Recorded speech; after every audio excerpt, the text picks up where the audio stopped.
हाँ sir, ready to go. Yes. तो आज का संवाद हम शुरू करेंगे सबसे पहले गुरु वंदन के साथ में। सभी के हाथ जुड़े हुए। वंदे गुरुवरम। वंदे गुरुवरम। वंदे गुरुवरम। वंदे गुरुवरम। वंदे गुरुवरम। वंदे गुरुवरम।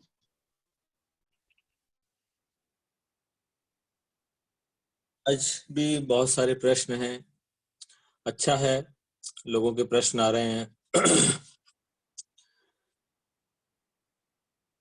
तो पहला प्रश्न है कि महाप्राण ध्वनि में जीभ को तालू से सटाना है या कहाँ रखना है। तो महाप्राण ध्वनि में जीभ को जैसे ध्यान में रखते हैं ना, ध्यान में आइडियली जीभ को अधर में रखना चाहिए। तो सबसे बेस्ट है अधर में रखें जीभ, सबसे अच्छा रहता है। तो उससे मन की चंचलता थोड़ी कम हो जाती है। तो इसी तरीके से महाप्राण ध्वनि में भी अधर, उसे कोई तालू से नहीं, उल्टा नहीं करना, कुछ नहीं करना, केवल अधर में रखें, जैसा ध्यान में रखते हैं वैसे ही रखें। दूसरा प्रश्न है प्रीति जी धाकड़ का, मुंबई से, कि ध्यान जैसे आसन प्राणायाम बोलते हैं कि भाई कम से कम 4 घंटे बाद, यदि पूरा खाना खाया है तो आसन प्राणायाम आसन 4 घंटे बाद करें। योगी क्रियाओं के लिए समय थोड़ा कम है क्योंकि योगी क्रिया हल्की फुल्की होती है, पेट पर दबाव नहीं पड़ता। तो आसन के लिए 4 घंटे का कम से कम समय होना चाहिए ताकि पेट एकदम हल्का होना चाहिए। इसी तरीके से ध्यान के संदर्भ में ऐसा कर सकते हैं कि ध्यान में कम से कम 1 घंटे का गैप हो तो ज्यादा अच्छा। 1 घंटे का गैप हो तो क्या होगा, ध्यान में आराम से बैठा जाएगा, आलस्य नहीं आएगा, नींद नहीं आएगी। तो खाना खाने के 1 घंटे बाद आप ध्यान कर सकते हैं। और यदि संभव है तो 2 घंटे बाद करें, लेकिन 1 घंटे बाद भी ध्यान किया जा सकता है। क्योंकि क्या होता है कि ध्यान जब हम करते हैं तो शरीर की सारी क्रियाएं रुक जाती है, ठप हो जाती है। अब एकदम स्लो कर देते हैं सारी क्रियाओं को। तो बेटर है कि 2 घंटे बाद करें। लेकिन यदि ऐसा लगे कभी, अब अभी बोले आज 1 घंटे बाद ही समय है तो 1 घंटे बाद कभी कभी किया जा सकता है। लेकिन यदि रेगुलर वे में करना है तो कम से कम 2 घंटे का उसमें भी गैप ले तो अच्छा रहे, ताकि खाने के पचने में, डाइजेशन में कोई एडवर्स इम्पैक्ट नहीं आएगा। और जब तक सब ज्वाइन करते हैं, आज हमारे सामने करीबन 700 से ऊपर परीक्षा प्रशिक्षक हैं। तो और अभी तो पिछले कुछ दिनों से, तो पिछले 1-2 सालों से तो बहुत ही कुछ हमारे परीक्षा प्रशिक्षक बहुत ही एक्टिवली काम कर रहे हैं। तो मैं कुछ का नाम हो सकता है कुछ का नाम छूट जाए, लेकिन कुछ का नाम लेना चाहता हूँ।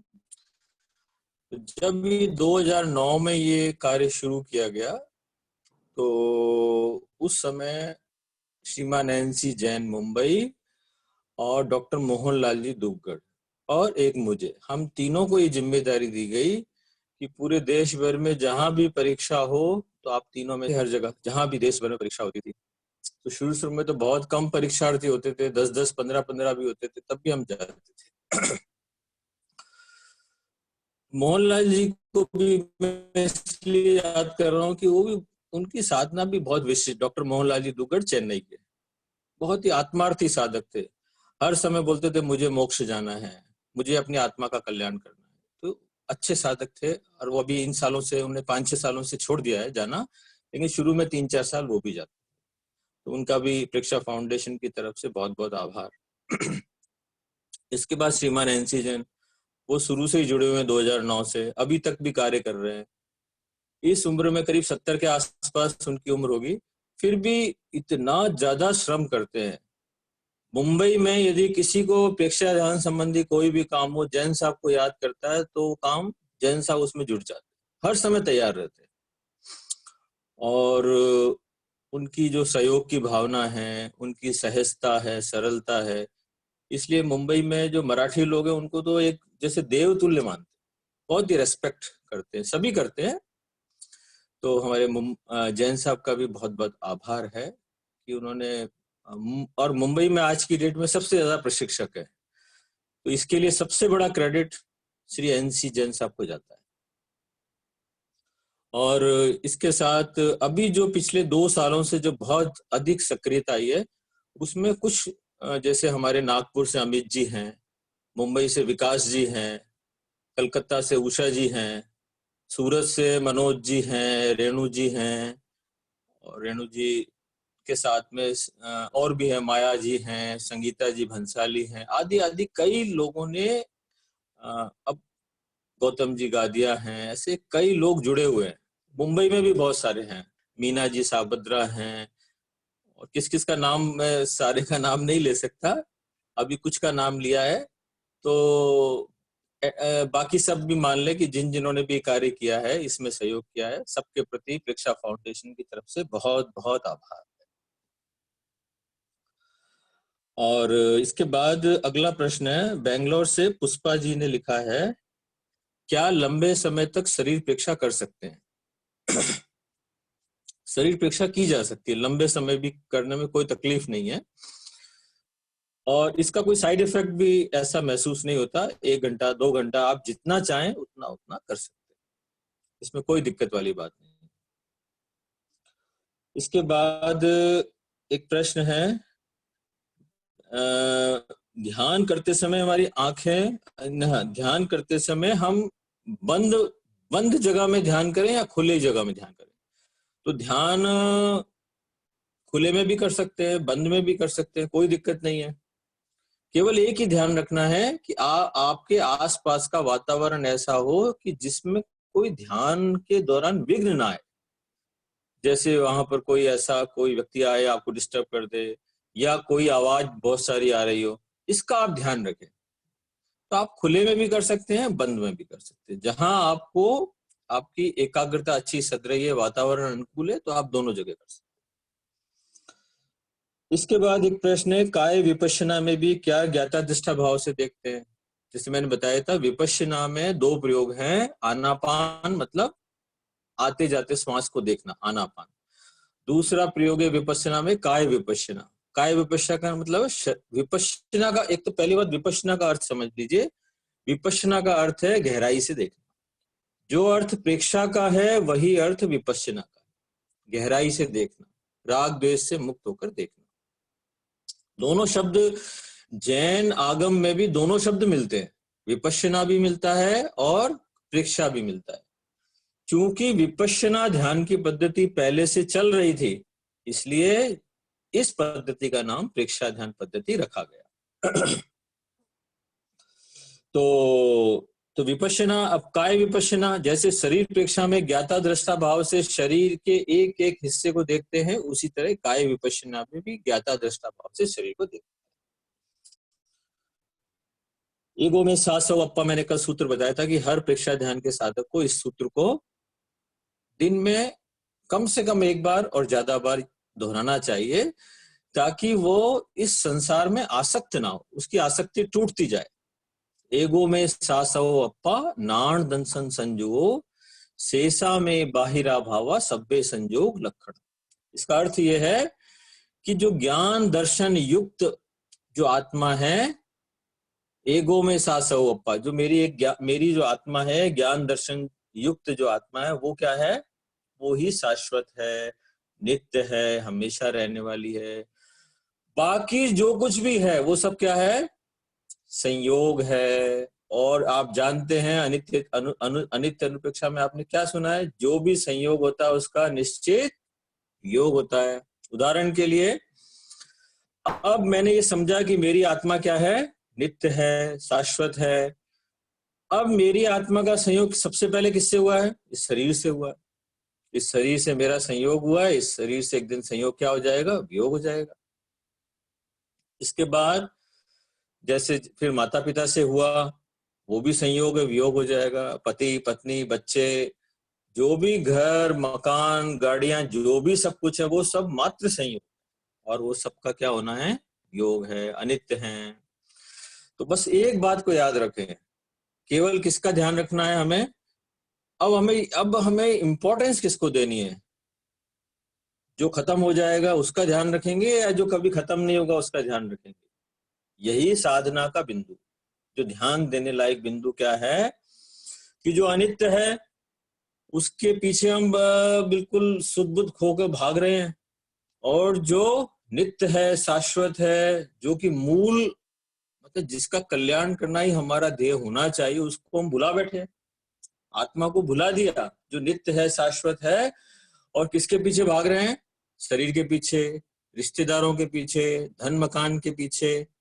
तो हमें एक सूत्र बार बार याद करेंगे, एगो में सासव पप्पा, एक मेरी जो आत्मा है वो क्या है? शाश्वत है, नित्य है। तो क्या होगा?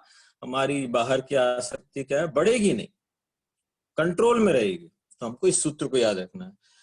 कुछ लोगों ने लिखा कि भाई इस सूत्र को लिख कर भेजें, तो मैं कल परसों जैसा भी समय मिलेगा, क्योंकि मुझे लगता है शायद स्पेलिंग मिस्टेक ना हो, बिल्कुल प्रॉपर हो, सही हो, इसलिए मैं देख कर लिखूंगा। शायद मेरे बिना देखे लिखता तो गलती रह जाती, तो मैं जैसा भी 1-2 दिन में बुक से देखकर मैं आपके पास ग्रुप में डाल दूं।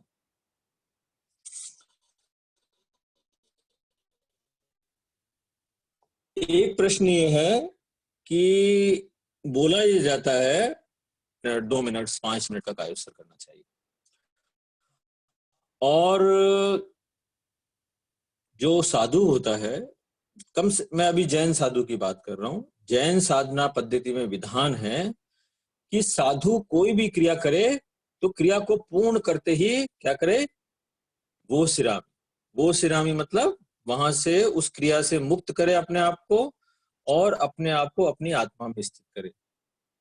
जो क्रिया में संलग्न हुआ था उस क्रिया से अपने आप को अलग करने के लिए क्या करे? वो सिरामी बोल के क्या करे? कायोत्सर्ग में स्थित हो। तो कायोत्सर्ग में स्थित होने से क्या होगा कि जो उसकी चेतना बाहर चली गई थी, सक्रिय हुआ था, वहां से उसने आपको क्या किया? अपने भीतर वापस लौटा दिया। तो साधु के लिए विधान है बार बार कायोत्सर्ग करे, कोई भी काम करे उससे प्रवृत्ति करे, प्रवृत्ति के बाद निवृत्ति करे, कायोत्सर्ग करे। ये तो साधु के लिए। इसी तरह हम प्रेक्षा ज्ञान के साधकों के लिए भी यही है कि हम कोई भी काम करें, प्रवृत्ति करें, प्रवृत्ति के बाद शरीर को क्या करें? ढीला छोड़, और अपने भीतर आत्मा में डुबकी लगा लें। ये डुबकी आत्मा में जो डुबकी लगानी है वो हम 1 सेकंड 2-3 सेकंड में भी कर सकते हैं, 1 मिनट में भी कर सकते हैं, 2 मिनट में भी कर सकते हैं। अब प्रश्नकर्ता ने ये प्रश्न भेजा है कि भाई ये कैसे करें, ये कैसे करें? तो करने का सबसे बड़ा साधन है, जैसे ही हमने काम किया हमें अपनी आत्मा की स्मृति आई कि भाई मुझे अपने भीतर लौटना है, तो क्या करें?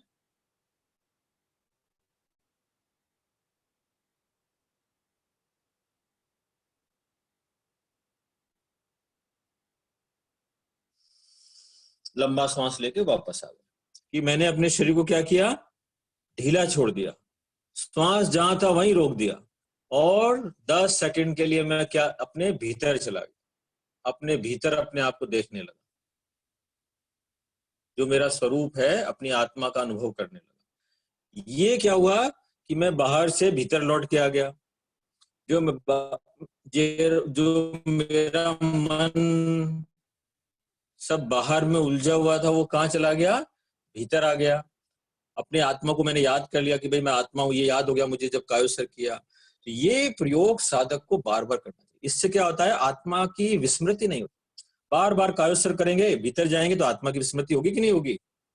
अपने निकट जाएंगे। तो ये कायोत्सर्ग का प्रयोग, अब ये तो मैंने किया 10-15 सेकंड का किया। 10-15 सेकंड में क्या किया? शरीर को ढीला छोड़ा, श्वास को रोका, और अपने भीतर अपने आप को देखने लगा। ऐसा प्रयोग तो हम दिन में 10-15 बार करें, बहुत ही उत्तम है, अति उत्तम है। थोड़ा और बढ़ाएंगे तो क्या करेंगे? उसमें श्वास को फिर सामान्य रखेंगे। शुरू में 10 सेकंड रोक के एकदम भीतर जाएंगे, शरीर को ढीला छोड़ के, फिर पूरे शरीर को ढीला छोड़कर अपने आप को देखते रहेंगे। तो ये कायोत्सर्ग हो गया। अब लगता है कि जिसका शरीर शिथिल नहीं है, जो साधक होते हैं वो जैसे ही भीतर जाते हैं शरीर शिथिल हो जाता है। अब लगा कि शरीर शिथिल नहीं हो रहा है, तो क्या करें? सुझाव दे।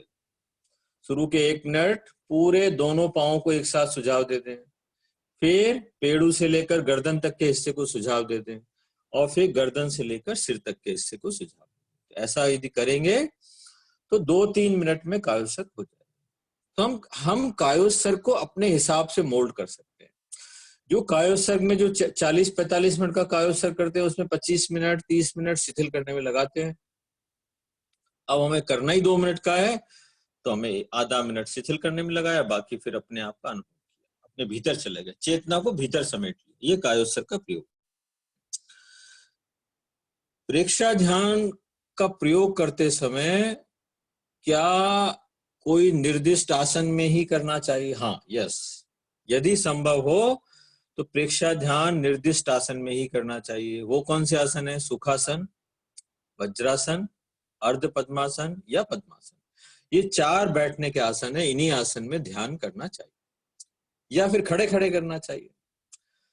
अब लगे कि शारीरिक परिस्थिति ऐसा अलाउ नहीं कर रही है कि मान लिया कि बहुत कोई शरीर में पीठ में दर्द है या कोई कुछ और प्रॉब्लम है, कोई भी प्रॉब्लम है, नहीं बैठ सकते ज्यादा, उस स्थिति में कुर्सी पे बैठ जाए, कुर्सी पे बैठ के ध्यान कर ले।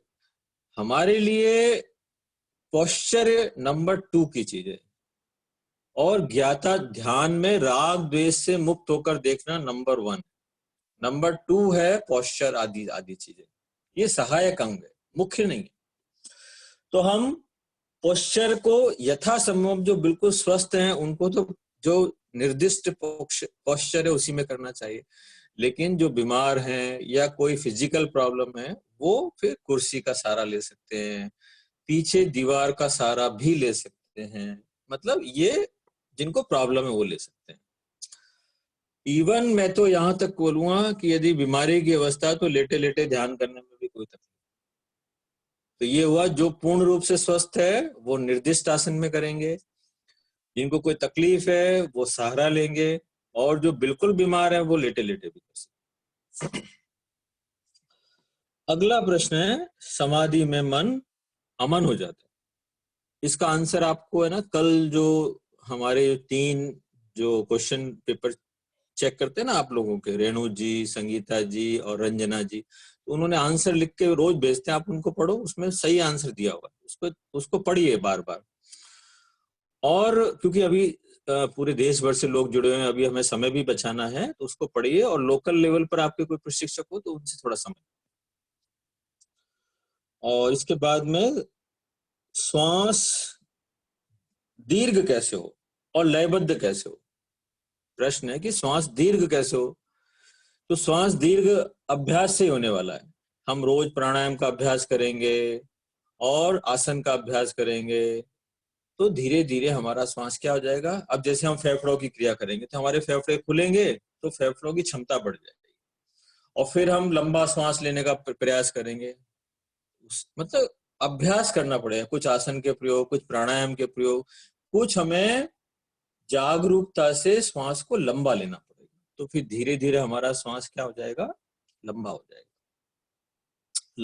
लयबद्ध के लिए मैंने आपको बताया था कि शुरू में घड़ी देखकर प्रयोग करें, कि भाई घड़ी सामने रखी, 5 सेकंड में लिया, 5 सेकंड में छोड़ा, 5 सेकंड में लिया, 5 सेकंड में छोड़ा। तो जो हमारा ब्रेन में रेस्पिरेटरी सेंटर है उसको आदत पड़ जाएगी।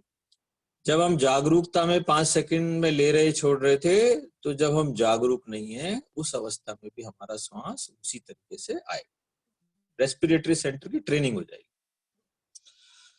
इसके बाद अगला प्रश्न है, प्रेक्षा ध्यान और विपश्यना क्या एक ही है?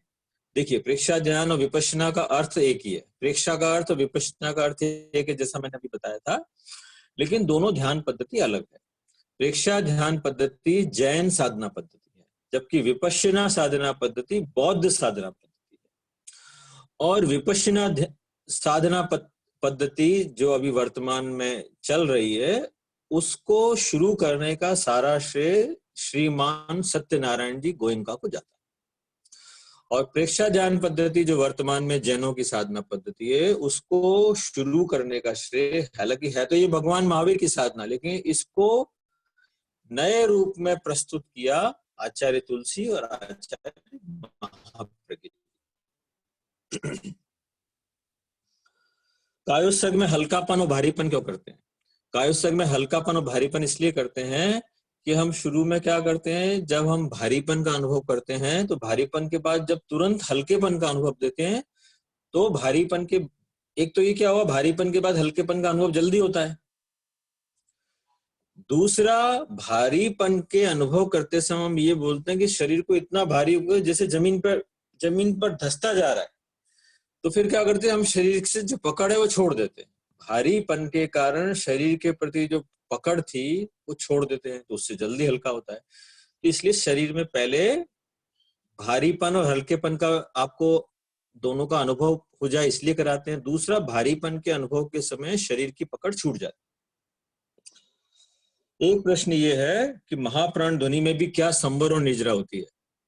बिल्कुल होती है, क्योंकि महाप्राण ध्वनि करते समय क्या है, हमारे ना राग है ना द्वेष है और शुभ क्रिया है।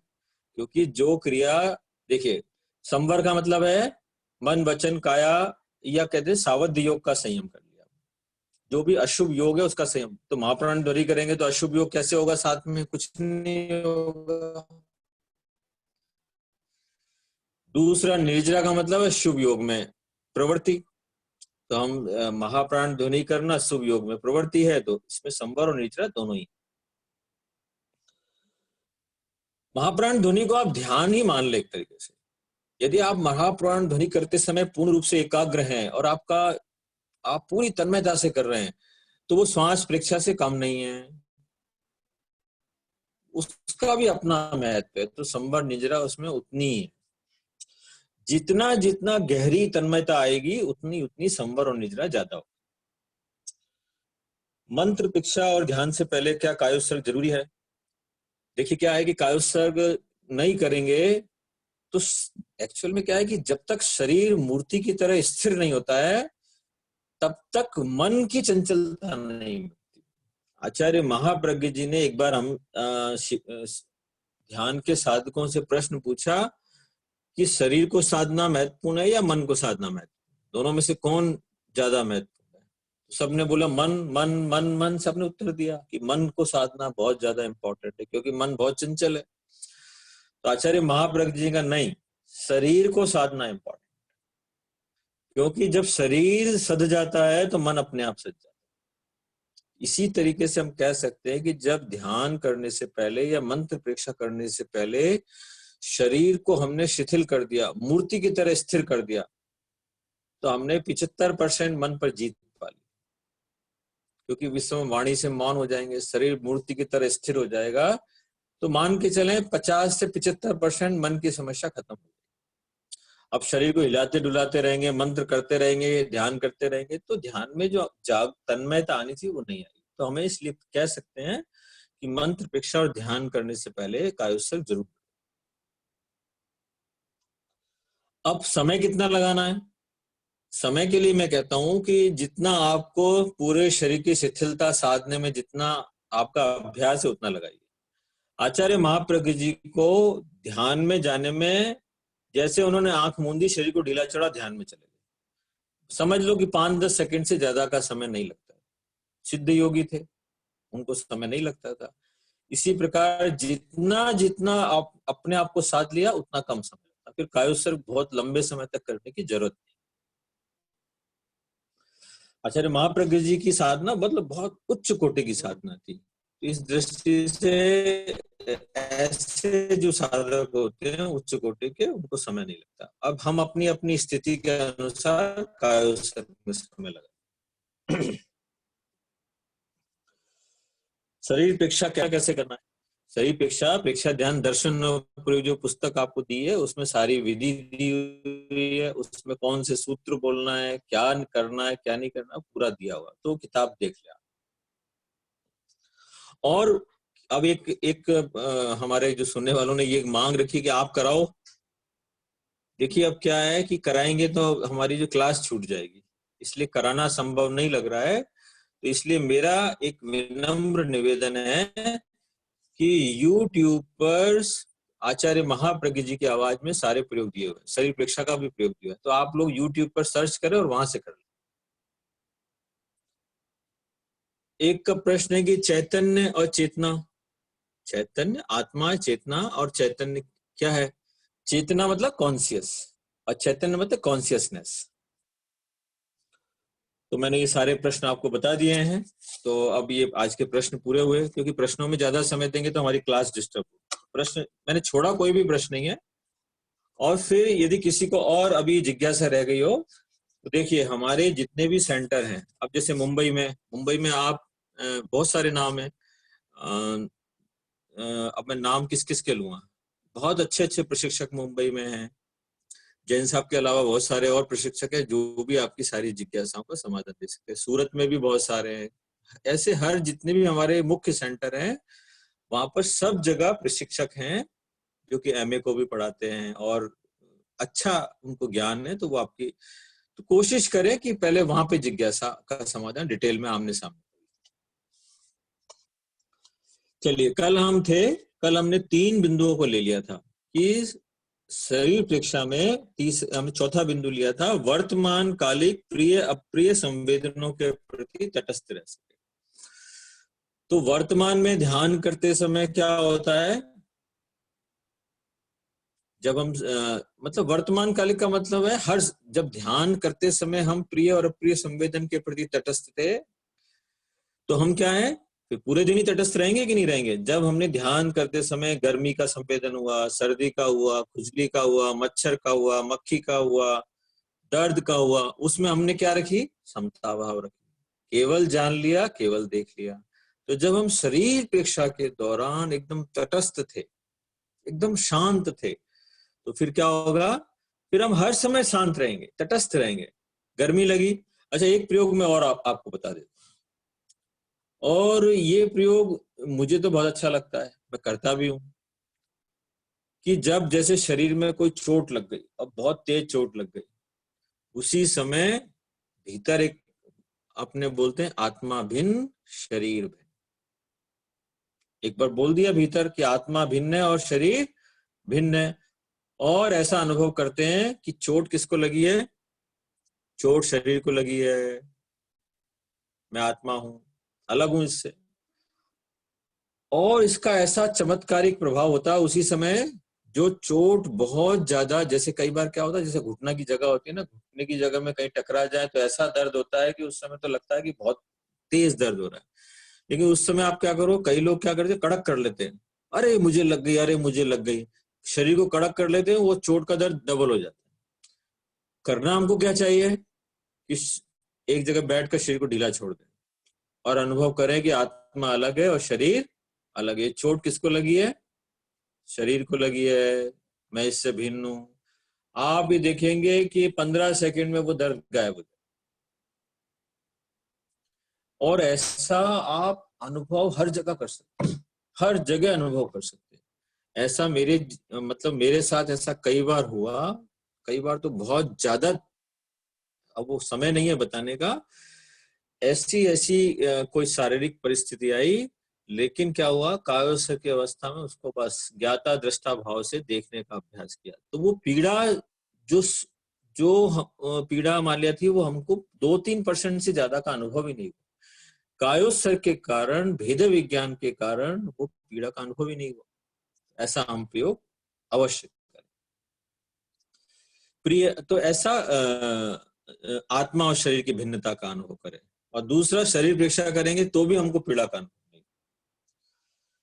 अंतिम बिंदु है प्रयोजन का, कि चित्त को पटु एवं सूक्ष्मग्राही बनाने के लिए जब हम शरीर प्रेक्षा करते हैं तो चित्त हमारा पटु बनता है और सूक्ष्मग्राही बनता है। क्यों बनता है, कि जब हम पैर के अंगूठे के भीतर अपने चित्त को ले जाते हैं तो पैर के भीतर बहुत सारी कोशिकाएं हैं और उनके भीतर प्राण के स्पंदन हो रहे हैं, जो कुछ भी हो रहा है उसको भीतर देखते देखते देखते देखते, तो देखते देखते भीतर होने वाली बहुत सारी चीजें हमें पकड़ में आने लगती, तो हमारा चित्त क्या हो जाता है, सूक्ष्मग्राही हो जाता है। सूक्ष्मग्राही मतलब कुशल हो जाता है, पटु हो जाता है, एक्सपर्ट हो जाता है, तो छोटी छोटी अंदर भीतर जो हो रहा है वो चीजें पकड़ में आने लगती है। और एक हमारी इंदौर में एक हमारी ध्यान की मित्र हैं, तो वो भी 20-25 साल से ध्यान करते हैं, और वो तो साल में जब मर्जी होता 20-20 दिन के लिए ध्यान में एकांत में जाते हैं। तो उनकी एकाग्रता इतनी सध गई है कि उनको भीतर होने वाली बहुत सारी चीजें तो स्पष्ट दिखने लगती, कि केमिकल चेंज हो रहे हैं तो उनको भीतर दिखने लगता है, भीतर खून चल रहा है, ब्लड चल रहा है, मतलब उनका चित्त इतना ज्यादा पटु हो गया कि भीतर की चीजें उनको दिखने लगी। ऐसा संभव है। इवन यहां तक आता है कि हमारे चेतना में इतनी शक्ति है कि हम एक उंगली से पढ़ भी सकते हैं, स्पर्श तो कर ही सकते हैं। जैसे इसका काम क्या, स्पर्श इंद्रिय का काम है, उंगली का काम स्पर्श करेंगे तो स्पर्श का अनुभव होगा।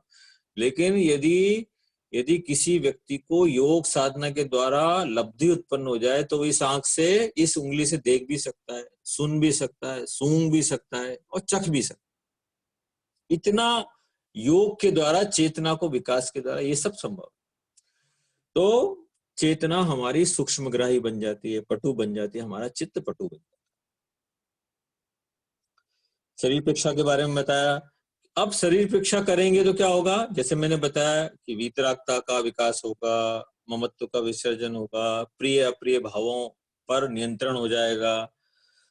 और ये स्थूल से सूक्ष्म दर्शन की प्रक्रिया, ये क्या है, स्थूल से सूक्ष्म दर्शन की प्रक्रिया है कि नहीं। कि शुरू शुरू में हमने क्या देखा, जैसे श्वास प्रेक्षा का मैंने चैनल बताया था कि श्वास प्रेक्षा में पहले श्वास को देखते हैं, श्वास का अनुभव करते हैं, फिर गर्म ठंडे का अनुभव करते हैं, फिर श्वास के स्पंदन का अनुभव, फिर रंग का अनुभव, फिर प्राण का अनुभव, फिर तेजस शरीर का अनुभव। ऐसे करते करते स्थूल से सूक्ष्म तक पहुंच जाते हैं। इसी तरीके से जब शरीर प्रेक्षा करते हैं तो शरीर प्रेक्षा में भी इसी तरीके से हम क्या करते हैं, पहले शरीर को देखते हैं, धीरे धीरे वहां स्पंदन पकड़ में आते हैं, प्रकंपन पकड़ में आते हैं, और शरीर के भीतर होने वाली गतिविधियां हमें पकड़ में आने लगती हैं, और धीरे धीरे तेजस शरीर तक भी हम पहुंच जाते हैं। तो ये शरीर प्रेक्षा भी क्या है, स्थूल से सूक्ष्म दर्शन की प्रक्रिया है। आत्मदर्शन की प्रक्रिया है। आत्मदर्शन की प्रक्रिया मैंने पहले दिन जब कल इसकी चर्चा प्रारंभ की थी कि हमारे पूरे शरीर में क्या है, आत्मा का निवास कहाँ है, पूरे शरीर में है। तो धीरे धीरे जब हम शरीर प्रेक्षा में शरीर को देखते हैं तो धीरे धीरे हमें चैतन्य का बोध भी होता है। जितना जितना चित्त सूक्ष्म चीजों को पकड़ता है तो भीतर हमारे जो चैतन्य है उसका भी हमको बोध होने लग जाता है। लेकिन ये सब क्या है, अब आपको कई लोगों को ये थ्योरेटिकल समझ में नहीं आएगा, लेकिन प्रैक्टिकल करेंगे तो ये सारी चीजें समझ आएगी। ये एक बार मान के चलें कि हमें ये चीजें प्रैक्टिकल करने से ज्यादा समझ में आएगी। तो जितना ज्यादा हो सके प्रैक्टिकल करें।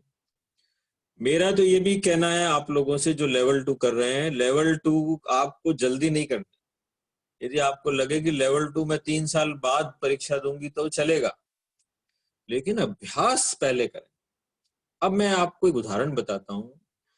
मैंने कई ऐसे प्रशिक्षक, शिक्षा ध्यान के भी हैं, जीवन विज्ञान के भी देखे मैंने, जो रोज 10-10 स्कूलों में प्रेक्षा ध्यान का प्रयोग बच्चों को तो करा के आए, लेकिन इतना ज्यादा व्यस्त हो गए, खुद का प्रयोग उन्होंने ढंग से नहीं किया। तो जो उनको मिलना चाहिए था वो नहीं मिला, जो अनुभूति होनी चाहिए थी वो नहीं हुई। क्यों? कि उन्होंने कराया, भाग दौड़ तो की, लेकिन खुद 1 घंटा बैठकर जो ध्यान करना था, एकाग्रता से करना था, वो नहीं किया। तो जो लाभ मिलना था मानसिक रूप से, भावनात्मक रूप से, वो नहीं मिला। तो हमारा पहला फर्ज क्या है, अब महिला मंडल के बहुत सारे प्रोग्राम कई बार चलते हैं ना, तो महिलाएं भागती हैं, इस स्कूल में प्रोग्राम करना है, इस स्कूल में करना है, 5-5 स्कूल एक दिन में करके आती हैं। मैंने एक बार एक महिलाओं से पूछा, मैंने कि भाई आप 5-5 स्कूलों में ध्यान के प्रयोग करा के आ रहे हो, बच्चों को अच्छी अच्छी बातें सिखा कर आ रहे हो, क्या आप अपने बच्चों को भी इसी तरीके से रेगुलर करते हो क्या? चुप हो। वही प्रेक्षा ध्यान या कोई भी हमें बात करनी है तो सबसे पहले हमें क्या करना है प्रयोग, पहले अपने ऊपर करना, अपने परिवार को कराना है, अच्छे से कराना है, फिर हम बाहर भी करें। खाली बाहर करेंगे तो कुछ नहीं होगा, 2-4 फोटो खिंच जाएगी, फोटो छप जाएगी, नाम हो जाएगा थोड़ा, लेकिन हमको हमारे को लाभ जो मिलना था वो नहीं मिला। तो इसलिए जितने भी प्रशिक्षक हैं, पहला ध्यान रखें कि मुझे प्रयोग करना है, अपने आप को बदलना है, अपने आप को जानना है, अपने आप की कमियों को ढूंढना है और ध्यान के द्वारा उसको कम करना। तो ये हमारा प्राथमिक लक्ष्य है। क्योंकि जब तक हम अपने आप को नहीं देखेंगे तो क्या होगा, हमें अपनी कमियां मालूम नहीं पड़ेगी। अपनी कमियां मालूम नहीं पड़ेगी तो उसको दूर कैसे करें? तो ध्यान के द्वारा हम अपने आप को जाने, देखें और अपनी कमियों को दूर करें। तो ये आत्मदर्शन की प्रक्रिया है। तो जैसे जैसे हम सूक्ष्म में जाएंगे, स्थूल से सूक्ष्म में जाएंगे, क्या होगा? तो जो भीतर हमारे शरीर के भी शरीर रूपी मंदिर में जो चेतना है, चेतना रूपी परमात्मा मान ले, जो कुछ भी मान ले, वो है, वो धीरे धीरे हमको क्या आने लगेगा? अनुभव में आने लग जाए, पकड़ में आ जाएगा। वर्तमान ये चित्त को पटु एवं तटस्थ बनाने की प्रक्रिया है। अब चित्त क्या होगा? अब हम शरीर पेक्षा करते समय क्या है? तटस्थ हैं। जो भी शरीर में संवेदन हो रहे हैं, प्रकंपन हो रहे हैं, उनको तटस्थ भाव से देख रहे हैं, तो हमारा चित्त क्या बन जाएगा? तटस्थ बन जाएगा। राग द्वेष से उसमें कम हो जाएंगे, निर्मल हो जाएगा, पवित्र हो जाएगा, चित्त की शुद्धि हो जाएगी, पटु बन जाएगा, क्योंकि ये सूक्ष्म चीजों को देखने का प्रयास कर रहा है। और ये शरीर पेक्षा वर्तमान को देखने का अभ्यास है। शरीर पेक्षा में हम क्या करते हैं? वर्तमान की घटनाओं को देखते हैं, तो फिर हमें वर्तमान में रहने की आदत पड़ जाती है। जिन लोगों को ये शिकायत है कि मेरा मन तो भविष्य, या तो भविष्य में रहता है या पास्ट में या फिर फ्यूचर में रहता है, पास्ट की या तो मेमोरी करता है या फिर मन भविष्य में रहता है, तो ध्यान करने वाला किस में ज्यादा रहता है? वर्तमान में रहता है। तो फिर धीरे धीरे ज्यादा वो किस में रहने लगता है? वर्तमान में रहने लगता है। पास्ट और फ्यूचर धीरे धीरे छूट जाते हैं। अब शरीर प्रेक्षा का वैज्ञानिक स्वरूप। वैज्ञानिक स्वरूप तो मुझे लगता है कि आगे से कोई भी आगे क्लास ली जाएगी तो उसमें शरीर प्रेक्षा का वैज्ञानिक स्वरूप हमारे कोई भी विज्ञान को जानने वाले बता देंगे अच्छे से। बाकी मैंने आध्यात्मिक पक्ष आपको अच्छे से बता दिया है। अब इसका परिणाम क्या होगा? अब शरीर प्रेक्षा जब हम करेंगे तो हमको क्या परिणाम की उपलब्धि होगी?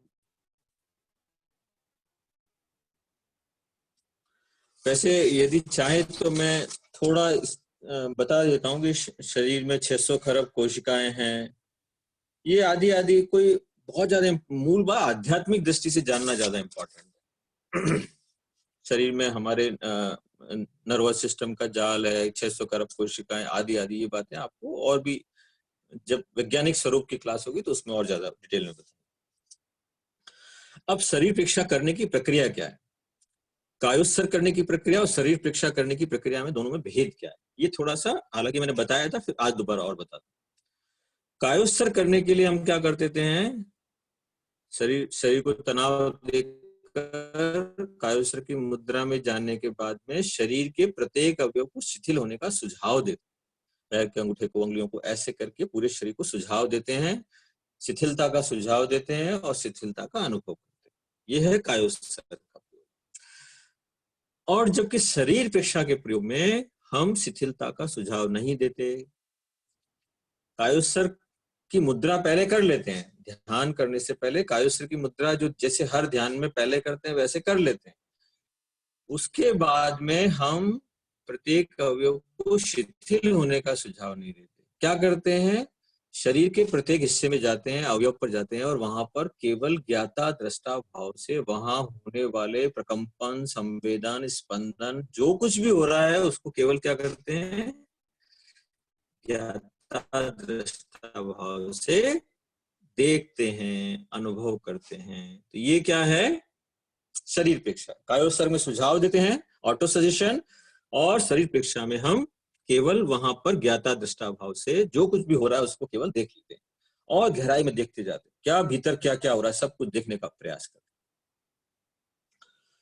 हैं। अब शरीर प्रेक्षा का परिणाम क्या है? शरीर प्रेक्षा का परिणाम क्या है? सबसे पहला प्राण का संतुलन हो जाएगा, क्योंकि हमारे शरीर में जैसे हम शिथिल छोड़ेंगे, जैसे मैंने कायोत्सर्ग के वैज्ञानिक स्वरूप में भी आपको बताया था कि बहुत सारे तनाव के कारण, कार्यों के कारण शरीर में प्राण का असंतुलन होता है। तो कायोत्सर्ग के द्वारा और शरीर प्रेक्षा के द्वारा पूरे शरीर में प्राण का संतुलन हो जाता है।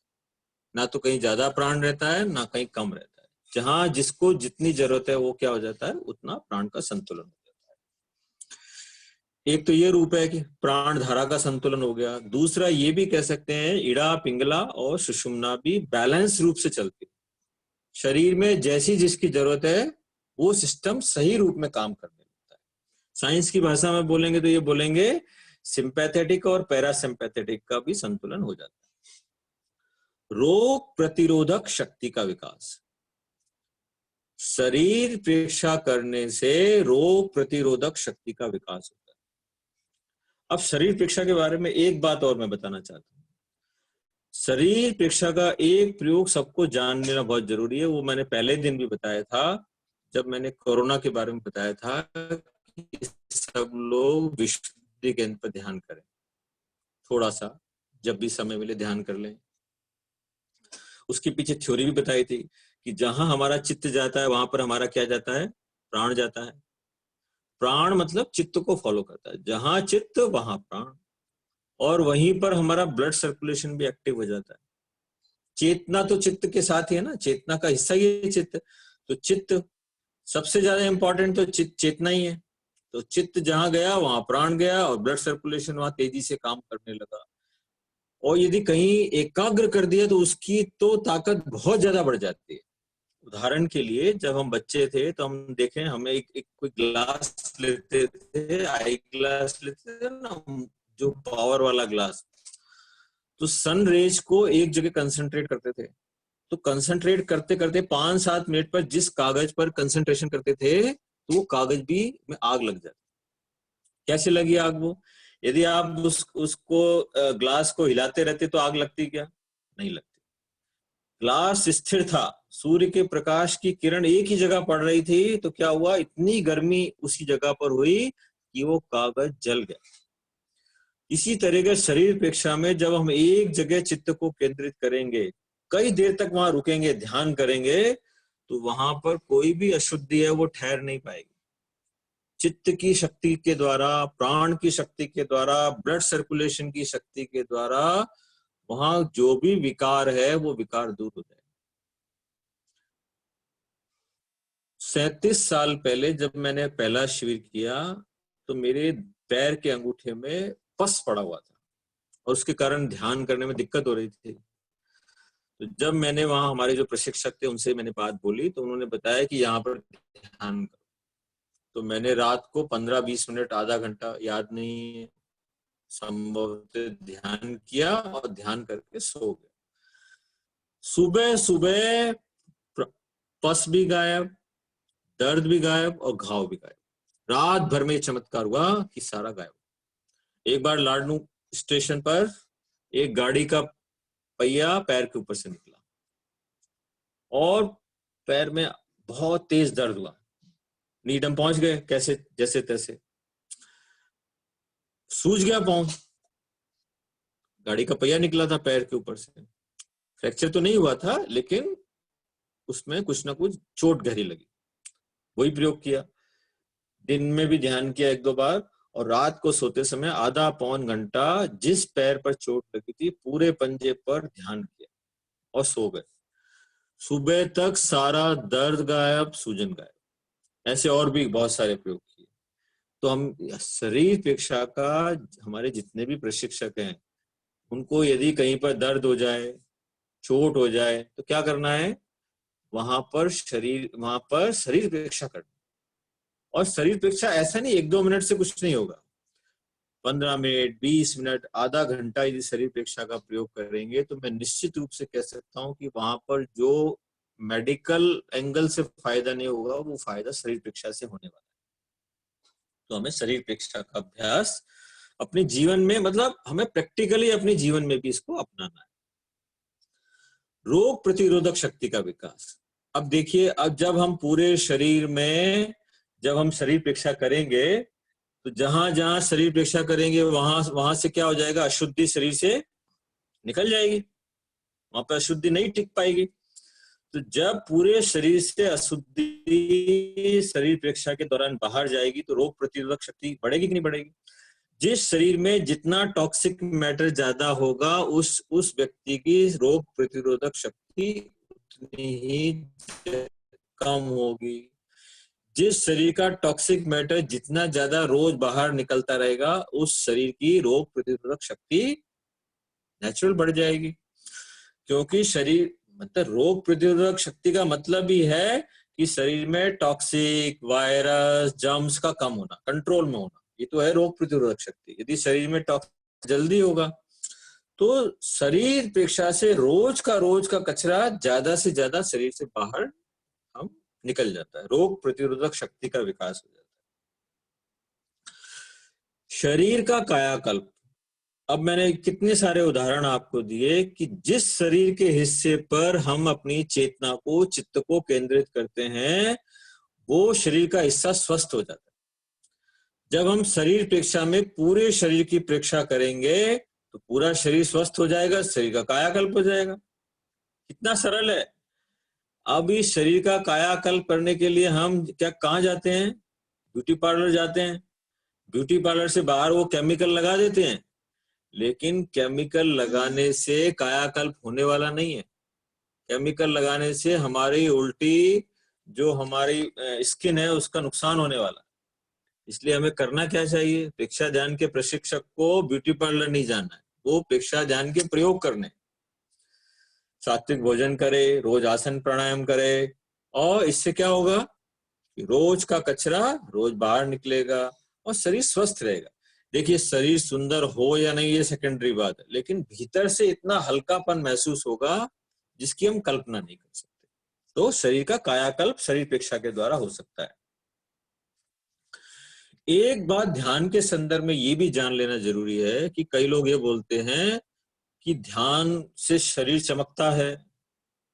ऐसा नहीं, ऐसा बिल्कुल भी नहीं है। ध्यान करने वाले का शरीर चमके या नहीं चमके, आभा मंडल जरूर चमकना चाहिए। आभा मंडल, अब देखिए श्रीमद राजचंद्र की आपने फोटो देखी है, श्रीमद राजचंद्र जी का चेहरा चमक रहा है क्या? शरीर एकदम हड्डी के ढांचे जैसा बना हुआ शरीर, लेकिन कितने बड़े साधक थे। मतलब ये समझो कि मोक्ष समझो कुछ कदम ही दूर है, ऐसे ऐसे साधक थे श्रीमद राजचंद्र। लेकिन शरीर कितना था? एकदम दुबला पतला क्रश का है।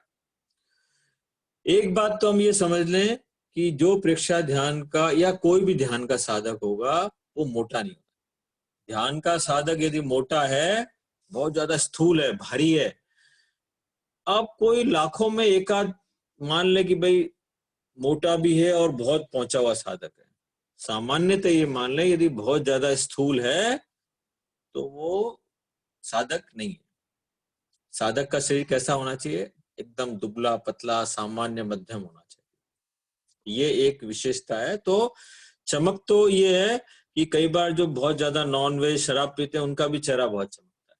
तो ये मन में भ्रांति निकाल दें कि ध्यान करने वाले का चेहरा चमकना चाहिए। ये हो या नहीं हो, लेकिन आभा मंडल बहुत उसका पवित्र होना चाहिए, चमकना चाहिए। उसके पास बैठने मात्र से शांति मिलनी चाहिए, उससे बात करने में सुकून मिलना चाहिए, अच्छा लगना चाहिए। तो ये ध्यान साधक की पहचान है कि आभा मंडल निर्मल होना चाहिए।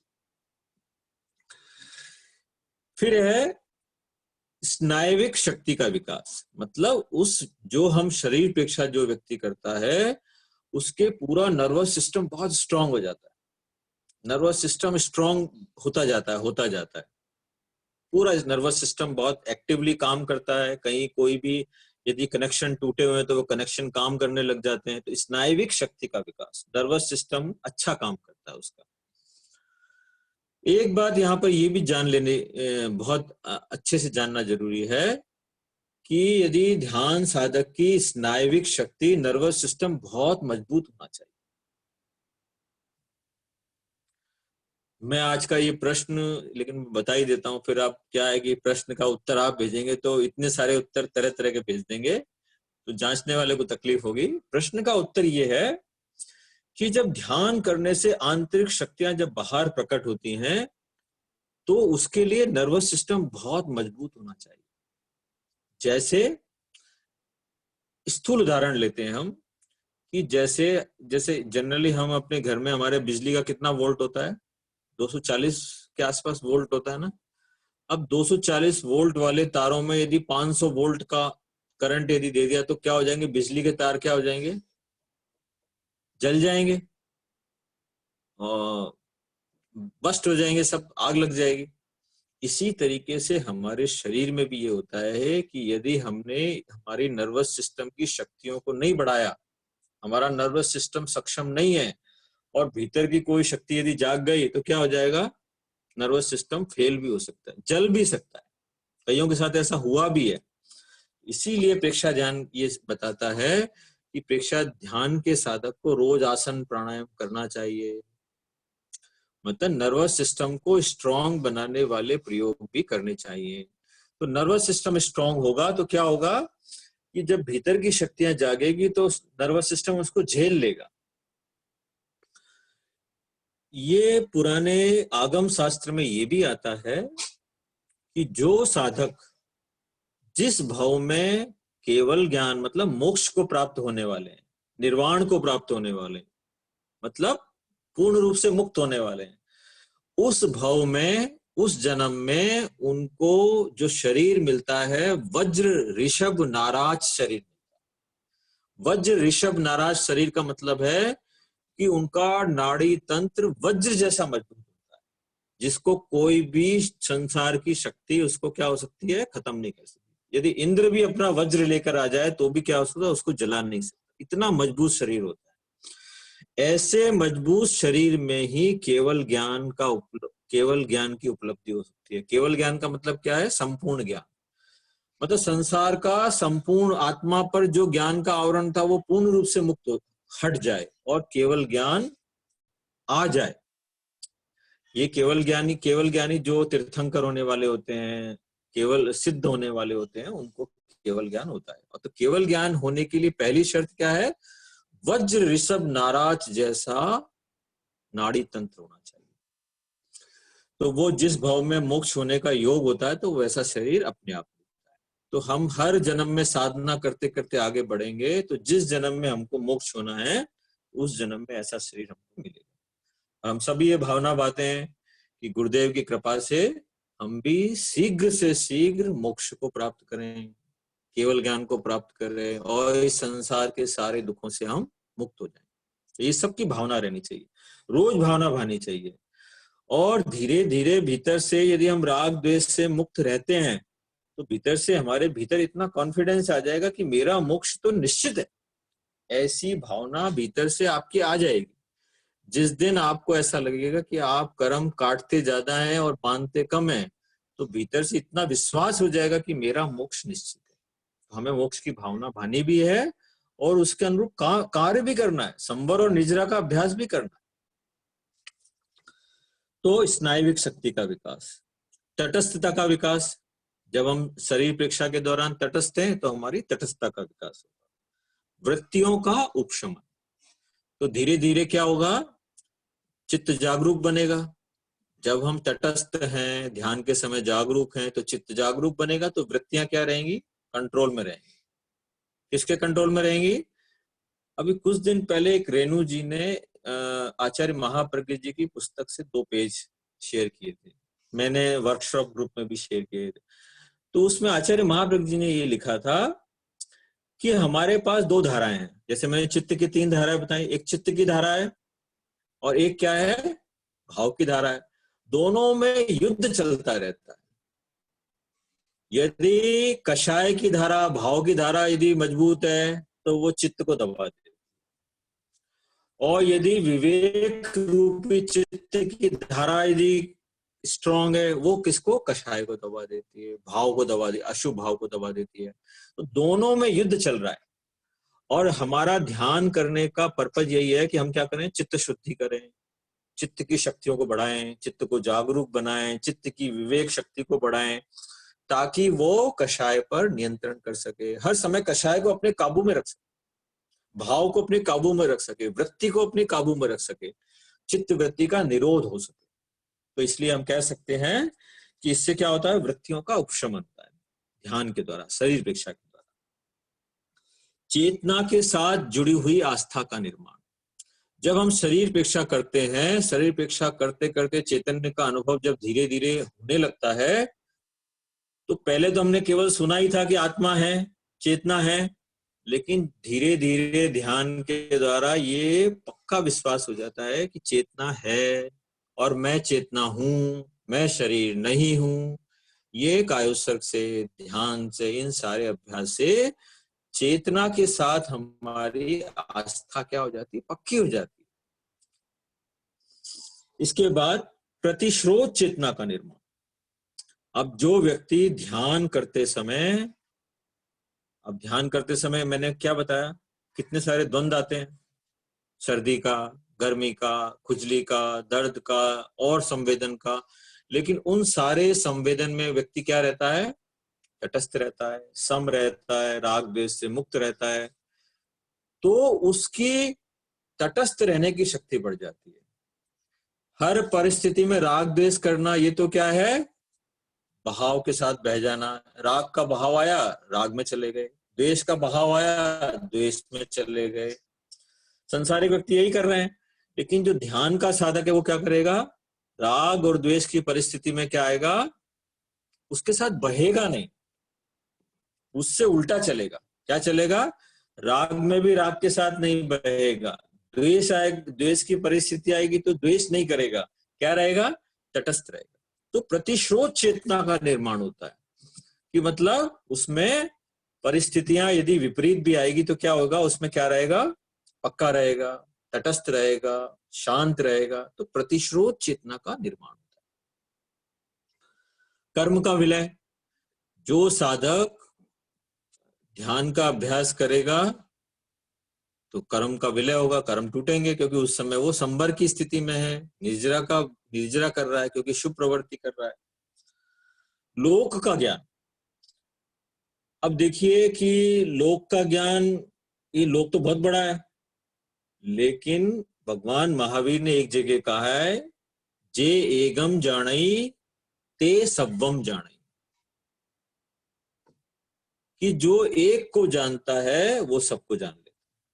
तो यदि हमने अपने आप को पूर्ण रूप से जान लिया तो संसार का, सारे संसार का ज्ञान हो जाएगा, फिर कुछ भी बाकी नहीं रहेगा। यदि हमने अपने आप को पूर्ण रूप से जान लिया, इसका मतलब हमको केवल ज्ञान हुआ तभी हम जान पाएंगे, तो हमें पूरे संसार का भी ज्ञान। तो धीरे धीरे, अच्छा संसार में ये भी बताया गया है कि हमारे पैर के अंगूठे से लेकर पेड़ों से नीचे तक का भाग है वो है अधोलोक, पेड़ों से लेकर यहाँ तक का हिस्सा, गर्दन तक का हिस्सा है मध्यलोक, और यहाँ से लेके ऊपर तक का हिस्सा है ऊर्ध्वलोक। तो जब हम इस शरीर को अच्छे से गहराई से जानते हैं तो धीरे धीरे भीतर की चेतना, प्रज्ञा का जागरण होता है, तो लोक का ज्ञान अपने आप होने लगता है। ये बात मैंने कल भी बताई थी आपको कि जितना जितना ध्यान का अभ्यास करते हैं उसकी भीतर से प्रज्ञा का जागरण होने लगता है। मतलब उसको कई बार बिना सुनी बातें भी क्या होने लगती है, जैसे कुछ एक जरा सी बात सुनी, जैसे आपने विवेकानंद का किस्सा सुना होगा, जैसे विवेकानंद एक बार एक पुस्तक को पढ़ते थे, पूरी पुस्तक उनके दिमाग में चली जाती, और इवन जैसे कोई किताब का चैप्टर 2-3 लाइन पढ़ते थे, जैसे आचार्य महाप्रज्ञ जी में भी ये था कि जैसे कोई प्रश्न करता, अपना एक लाइन शुरू की बोलता था, उसका भाव समझ जाता। ये लब्धि भीतर से प्रज्ञा के जागरण से संभव हो जाता है कि उसको भीतर का ज्ञान प्रकट हो जाता है, तो लोक का ज्ञान हो जाता है।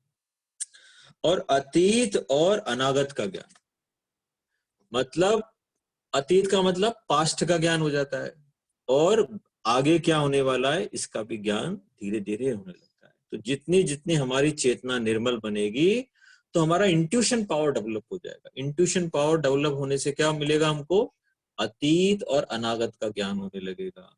भविष्य में क्या घटित होने वाला है वो पहले से मालूम होने लगेगा। और मैंने आचार्य तुलसी, आचार्य महाप्रज्ञ जी और आचार्य महासमन जी, ये शायद कल थोड़ा समय मिलेगा तो बताऊंगा, मैंने बहुत बार उनको देखा है कि उनको ये सारे ज्ञान हो जाते हैं। तीनों आचार्यों की इंट्यूशन पावर को मैंने खुद अनुभव किया है। कुछ बातें तो मेरे साथ भी घटित हुई और कुछ बातें तो मुझे उन्होंने संकेत भी दिया। तो साधना के द्वारा ये संभव है, क्योंकि विशिष्ट साधक थे ये तीनों ही, आज जिनको हमने साक्षात देखा है, तीनों साधक हैं। तो विशिष्ट ज्ञान से ये इंट्यूशन पावर हमारा डेवलप हो जाता है। तो अब हमारा समय संपन्न हो रहा है, तो आज की जो हमने चर्चा की, और हमारा शरीर प्रेक्षा का जो चैप्टर था वो भी कंप्लीट हो गया है। जैसा आप रोज प्रश्न भेज रहे हैं, जो जो नंबर आपको दिए हैं उस पर आप अपने प्रश्न भेजिए, तो फिर कल कोशिश करेंगे प्रश्नों का उत्तर देने का आपका। और आज जो हमने ज्ञान की चर्चा की है वो सब गुरुदेव की कृपा से संभव हुआ है, क्योंकि सब कुछ उन्हीं का दिया हुआ है, उनकी ही कृपा है। तो मैं कृतज्ञोस्मि बोलूंगा, आप बोलेंगे हम सब गुरुदेव के आभारी। कृतज्ञोस्मि, हम सब गुरुदेव हम के सब आभारी। गुरुदेव के आभारी हैं। कृतज्ञोस्मि, हम सब गुरुदेव के हम आभारी। सब गुरुदेव के आभारी हैं। कृतज्ञोस्मि, हम सब गुरुदेव के हम आभारी। सब गुरुदेव के आभारी हैं।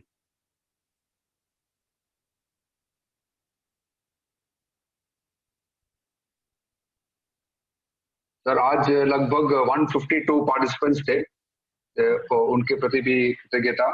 आपका भी हमको टाइम मिला, तो आपके प्रति भी कृतज्ञता। कृतज्ञोस्मि, हम आपके आभारी हैं। कृतज्ञोस्मि, हम आपके आभारी हैं। कृतज्ञोस्मि, हम आपके आभारी हैं। तो फिर कल मिलते हैं। I will stop the meeting now. Thank you so much. जय जिनेन्द्र।